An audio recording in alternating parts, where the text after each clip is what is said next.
ఈరోజు క్రైస్తవ్యం వల్ల దేశానికి ఏంటి లాభం అని అడుగుతున్నారు చాలా మంది. ఒకప్పుడు సతీ సహగమనాల పేరిట భర్త చనిపోగానే భార్యను చితినెక్కించే సంస్కారం సాంప్రదాయం మన దేశంలో ఉన్నప్పుడు రాజా రామ్మోహన్ రాయ్ గారితో కలిసి విలియం కేరీ గారు పోరాడితే ఆ సతీ సహగమనం ఈ భారతదేశంలో ఆపింది బ్రిటిష్ ప్రభుత్వం. పోరాడితే జరిగింది. ఒక క్రైస్తవుడు భారతదేశ ఆడపిల్లలు కాపాడాడు. భారతదేశ ఆడది చితిమంటల మీద చిదిలిపోకూడదని కాపాడాడు ఒక క్రైస్తవుడు.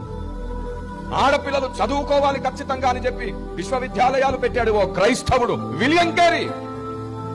కుష్ఠరోగుల్ని పట్టించుకోకుండా ఆనాటి ప్రభుత్వాలు కూడా దేశం బయటికి, ఊరు బయటికి, పట్టణాల బయటికి వెలివేసి బంధువులు, కుటుంబం కూడా పట్టించుకోకపోతే ఎక్కడి నుండో వచ్చింది ఓ క్రైస్తవురాలు.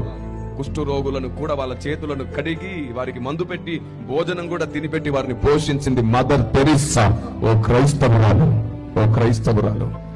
దేవునికి స్తోత్రం. ఆమేన్. ఇలా చెప్పుకుంటూ పోతుంటే ఈ రాత్రి మొత్తం సరిపోతుంది. అంత మేలు జరిగింది భారతదేశానికి క్రైస్తవుడి వల్ల. ఈరోజు క్రైస్తవ్యం వల్ల